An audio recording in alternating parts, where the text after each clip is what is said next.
Hi ladies and gentlemen, Gary Das here of Active Mortgage, and today I wanted to talk you through our first step that we take with pretty much 99% of our clients, and I call it a strategy call, and it's a free call for 30 minutes where we can get to understand you, where you are now versus where you want to be. Now, if you're interested in buy-to-let, you're going to find this extremely beneficial, but equally if you're a first-time buyer, if you're moving home, and if you just want to get a feel of the types of things that I discuss to give you a greater understanding of mortgages, then this is going to benefit you. So I recommend you stay to the end because there's some real key information in there for you. So thank you very much indeed. Do enjoy. And as usual, like, comment, and let us know how I can help you on any next videos. Thanks very much. So yeah, we connected through social media and you're looking at remortgaging 2 properties, is that right? Okay. So are they the only 2 that you've got, or tell me a little bit more about you and about the properties themselves? Okay, so what's the release? Okay, and you said they were new builds 20 years ago, yeah? So they're outside their own HBC, that sort of thing? Okay, so that's fine. And looking to release about 100 to 200,000, have you sort of defined the figure that you'd really want? Okay, at least 200k. Okay, have you ever lived in either property? Okay, so never lived in either property, which is fine. So first property in that case, so the value of that is 545 with 81k outstanding. Owned personally, or have you got them in a limited company? No, it didn't do really much of them, did they? Okay, so residential mortgages with consent to let. Who are they with, or who's this one with at the moment, the 81k? So rent is $14.50 per month, and then the other one is $350 with 23k on it. Have you got those on repayment mortgages then? I've just logged in, it's now letting me apply. They're both on repayment. Okay, so repayment, repayment. And who's the 23k with? Okay, and how much is that's a residential mortgage with consent to let as well? And how much is that one let for? 1,200. Do you use a managing agent, and do they charge you the standard kind of 10%? Okay, local, so no managing agent or fees. So that's all okay. So based on the mortgage amount, based on everything now for buy-to-let is generally based on the rental income that the properties are going to achieve. So raising 200,000 out of those properties, you've never lived in either of them, so they're full-blown business relationships rather than a consumer relationship where you've lived in it. So that's going to make things much, much easier from that point of view. What's your thoughts in relation to what you want to do? Do you want to put all of the finance against one of them and have one completely mortgage-free? Do you want to split it? So in that case, 23, 81, 200. So we're looking for a mortgage of 304k on the 545 property. As a rough kind of guide, let's just have a quick look. Okay, so what's your thoughts in relation to what you're thinking? You've kept these obviously for 20 years now. I presume you're going to be keeping them for the longer term going forward. So with things being relatively volatile at the moment around Brexit and everything else, are you thinking 5-year fixed, 10-year fixed? Anything on those? Yeah, without a shadow of a doubt. And the same as you, 2011 when I bought with my wife, they were saying then that interest rates were going to go up, and I did the same thing. Went on a 5-year fix, and the following year they fell. And it was like, ah!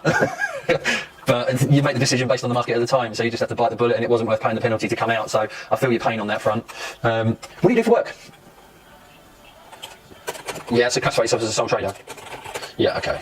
So that's fine. Any idea what your SA 302 is showing for this year, last year, depending on which one's done, net profit wise? About 18k. Okay, that's fine. Yeah, the only reason why I ask is in relation to the calculation that mortgage lenders will use in terms of how much you can borrow per property is dictated by what tax bracket you fall into. So if you're a higher rate taxpayer, then the calculation isn't as good, i.e. you can't borrow as much based on the rent that the property is achieving. Yeah, it's based on your personal income. So it'd be salary, dividends if you're a limited company business owner, but you mentioned you're a sole trader, so it'll be your net profit before tax for either April 17 or April 18. If that exceeds 40,000, then it just changes the calculation that I can use. So I need to confirm income first. What I'll do is yeah, and that ultimately will dictate how much we can then raise out of that property. On 1450, best case scenario, we could potentially get as much as about 278. So we might still need to use the second property to be able to release the amount that you require. But as I say, it depends on that income, and I can have a look at it. Do you have a residential mortgage yourself? Okay, are you renting? Okay, residential mortgage. He is living with his parents, no problems. So that's one. Done all right with that one. Okay, so we need to confirm income. So yeah, in order for me to be able to confirm exactly how much we can borrow and how we can get you the 304,000, we might still need to use the secondary property a little bit, but it's going to come down to what your income is, because that dictates the calculations that I can use with the lenders.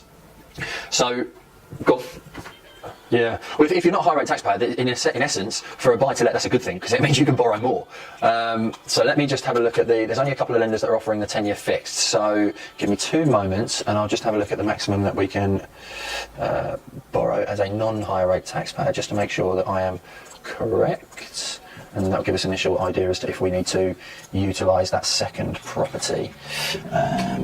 So standard calculation, 5-year fixed is going to be 125 at 5%. So that means that £1,450, we need to be getting 125% of the mortgage, the mortgage payment needs to be 125% less, or 25% less, at an interest rate of 5%. So divided by 1.25 times by 12 divided by 5. So the maximum that we could get on a 10-year fixed is going to be max 10-year fixed, 278,400. Based on 1450. So the question really on that is, are you happy taking 22 grand less to have it all on one property, or would you want the extra 22 grand and we perhaps split it 150 on each property, or 250 on one and a little bit on the other? What's your thoughts?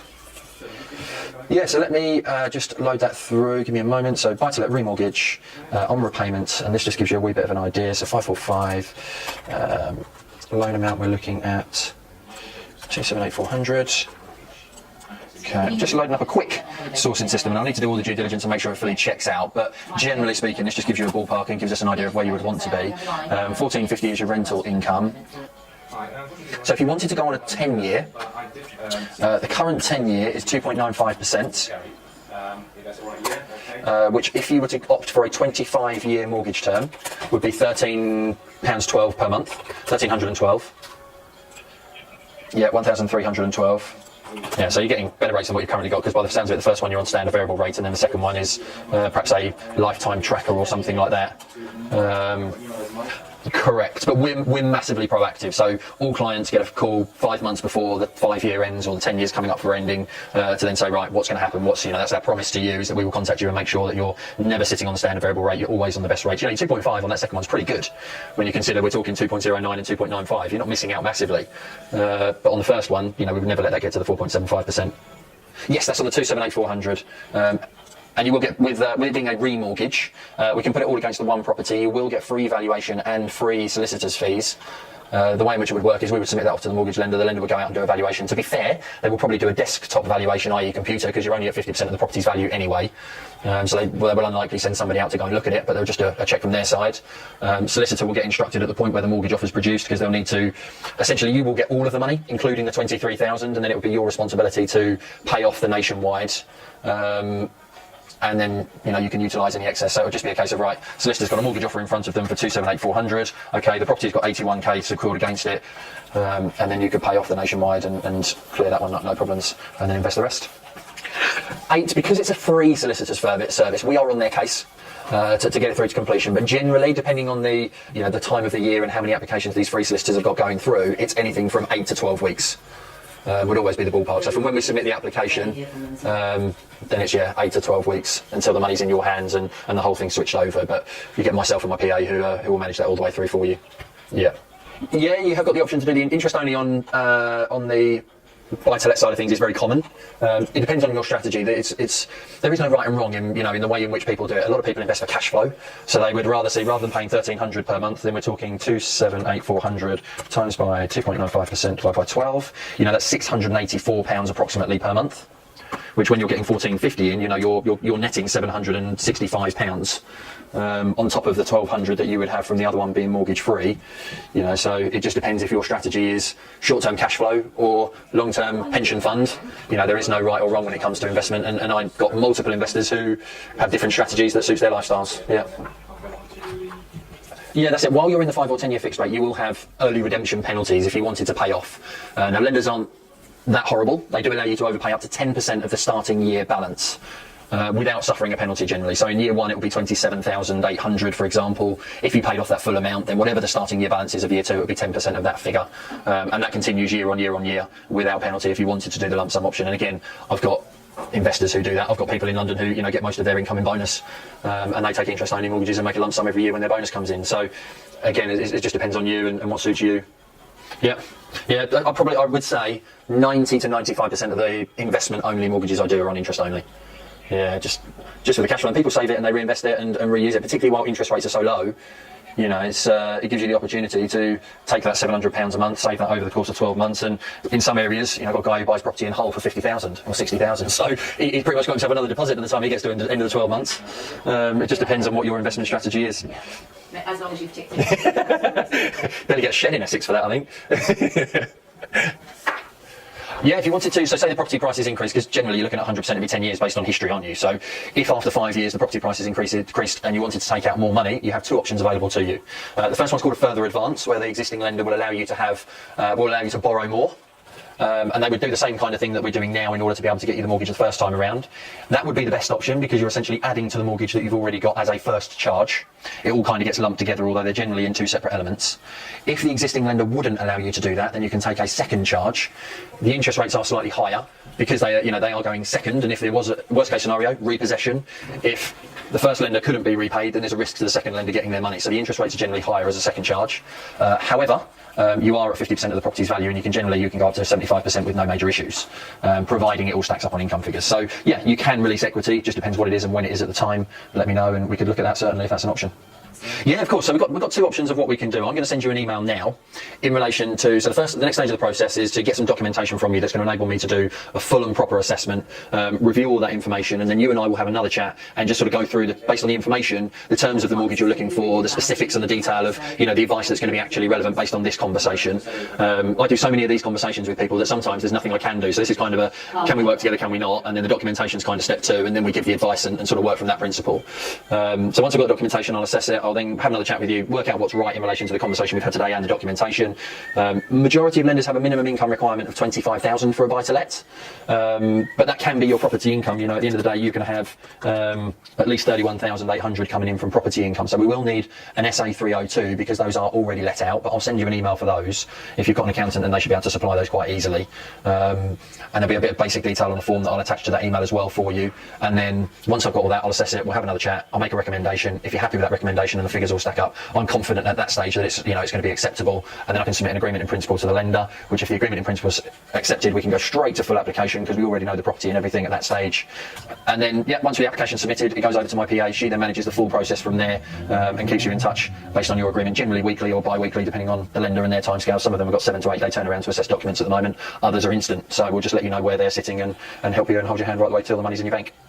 Well, the one thing we are not is slow. That's why my whole ethos is around being active. Is majority of business owners and for myself, I want everything done yesterday, and that's kind of the thing we embody within this office is getting it done as quickly as we can with as least stress as possible, and just managing the whole thing for you to make your life as easy and as simple and make the process as quick as possible. Yeah, and it's all about building long-term relationships for us and making sure that we don't just do this one for you. We talk about what's next, as you said, in relation to can you borrow some more out of it, what's going to happen in the next 10 years, can you refinance, can you further advance. We want to help you through that journey, and that's I've got people who've been with me since I first went self-employed in 2006. And we just keep reassessing, reviewing, and it's amazing to see all the different strategies that everybody has. It keeps things quite interesting and quite fun. Yep, I'll send you over. We've got a full sort of 10-step process that we've put together. So it's all outlined on there in terms of the actual process and what you can expect from us in relation to it. I'll send you over the disclosure document which outlines our full process. You should have hopefully already had that when you booked the appointment in any case, but I'll send it over again. And then we'll have another chat. I'll pass this over to my PA who will contact you in a couple of days just to make sure you got the email and answer any questions in relation to the documentation. But as soon as that documentation's in, we'll have another chat and take it from there.